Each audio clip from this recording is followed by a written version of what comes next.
In this video, we're going to take a look at graphing exponential functions. So a very good real-life example of exponential functions is actually the spread of the coronavirus. So you've seen it on the news a lot lately, and let's just take a look at graphing a few basic examples of this. So we look at exponential growth and exponential decay. Exponential growth is when it increases very rapidly.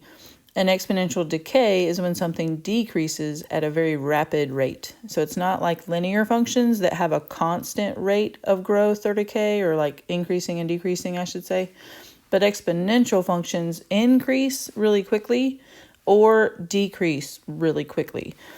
Okay, so let's just take a look at this first example here. We're going to practice graphing them and picking out some features of the graph. So make sure when you type it in Desmos that you do make the variable your exponent. So it's a power of x, not 3 times x. And then you should get a graph that looks like the one I've got here. Now we can tell that this graph is growth because if you look at the graph itself, it is increasing from left to right. So looking at it, you can see that it's growing as it goes across the graph. And then you can also see that the base is greater than 1. Like the 3 is our base, and that is greater than 1. Now let's pick out the y-intercept, which is pretty quick and easy with Desmos. You can just click right on it. So it looks like 0, 1 is our y-intercept, and I'm going to go ahead and plot that point. And then our x-intercept, if you notice as you drag over and look for an x-intercept, it looks like your graph kind of levels off. And you don't really have to go too far to realize it's going to keep doing that. It's not going to cross over the x-axis. And so what is happening is your graph would never reach 0, like where y is equal to 0 is never going to exist for this graph and this function, because if we pull up our table of values, we can look at it pretty quick and easy. You see how you have 0, if we plugged in 0 for x, it would equal 1 for y. And if we plug in 1 for x, it's going to give us 3 for y. And if we plug in 2 for x, it's going to give us a 9 for y. But as you go toward those negative numbers, notice like they're going to get smaller. So let's type -3. Notice that's smaller than what we got for -2, which was 0.111. Now we're at 0.037. And if we keep going, like let's type -10.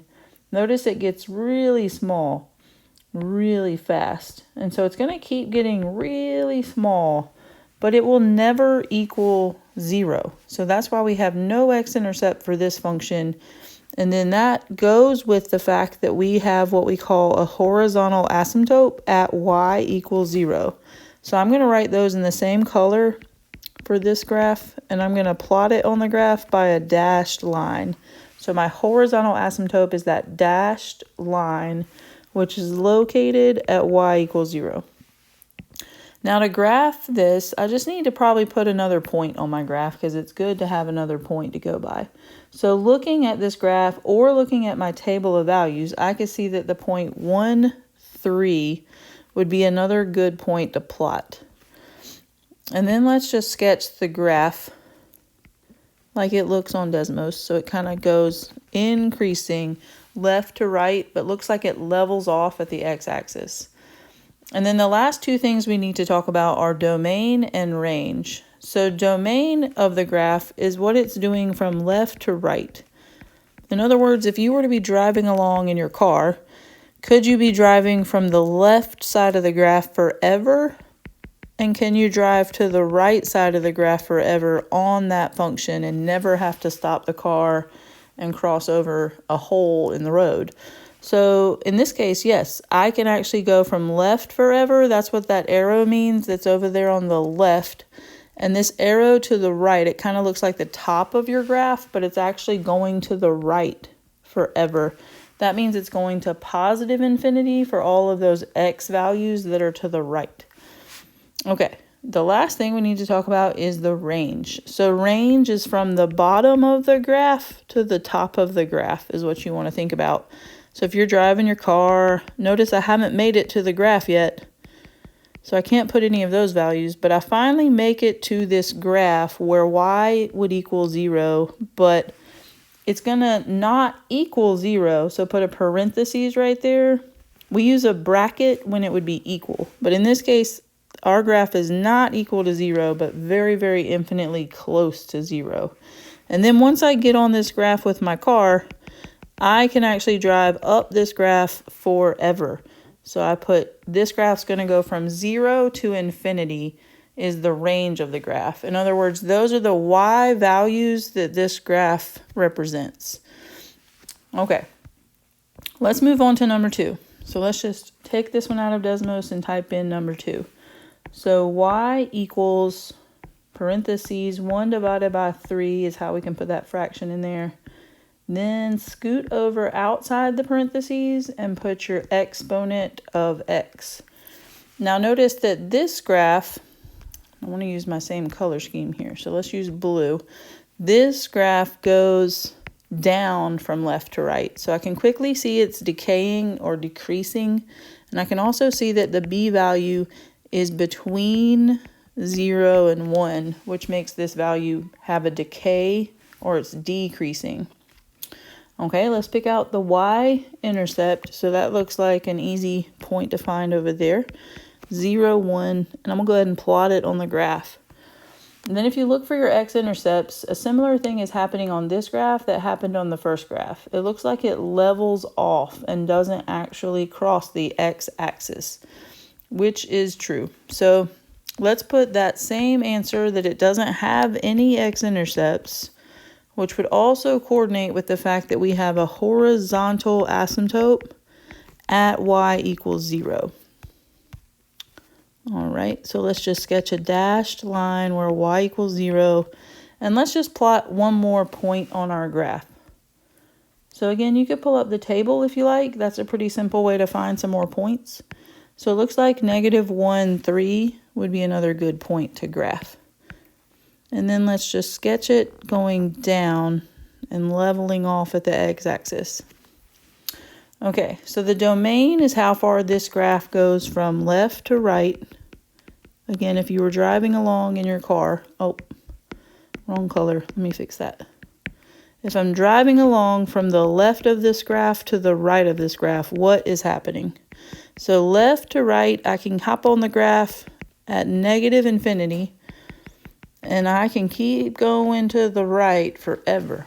So again, I'm just going to say it goes from -infinity to +infinity. It's the x values of the graph.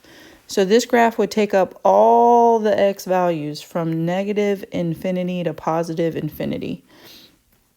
Let's add that. That's your x values on the graph of where your function is. And then your range are the y values. What y values does your graph represent? So I like to think of it from the bottom of this graph up to the top of the graph. What is happening? So if I'm driving along, I don't really get to this graph until I get to 0 again. But it's not equal to 0, so put a parentheses. And then if I get on the graph and I'm driving along and I'm trying to go uphill, I could go uphill forever. So I put +infinity, and you can put the positive sign or leave it blank, and it's understood to be positive. Okay, let's just look at one more example. So let's type y equals 2 times 3, and then make sure you put the x as your exponent. Notice it's increasing from left to right, so we're going to put growth. Notice b is greater than 1, so that helps, and your a value is also greater than 1, so that also helps this to be a growth function. Now let's pick out the y-intercept, which is 0, 2, and I'm going to go ahead and plot that over here. For your x-intercept, you can drag it over and tell that it's still approaching 0, but it's never going to cross over. So we have no x-intercept still. We will eventually, but just not in these examples. And then it has a horizontal asymptote at y equals 0, because that's the line where it's never going to cross over for these examples. But not always the case. And then we're looking for domain. Oh, let's make a better graph first. So let's click on our table of values, and I see that 1, 6 is another good point to graph. So let's just graph our, let's graph our function a little better. Okay. Now we can look at domain and range with our graph in front of us. And let's think of left to right, what's happening. So if I'm driving along, I could drive from negative infinity on this graph, and I could keep on trucking to the right forever. So we would say that's from negative infinity to positive infinity. All of the x values would be represented with this function. And so let's put, that's the x values, and then range is looking at the y values. So notice like down here, this function doesn't exist. So I can't put any of those negative numbers, but the function starts to exist at 0. And then it continues up forever. So that's why we would say the range is from 0 to infinity, because that's where it picks up and starts having y values. But it's not equal to 0. We've already made a note of that. So we just need to make sure we put a parentheses. So parentheses are not equal. And later on, we're going to see brackets, and they're going to be when something is equal to that number. But we're just not there quite yet. That's a preview of something to come.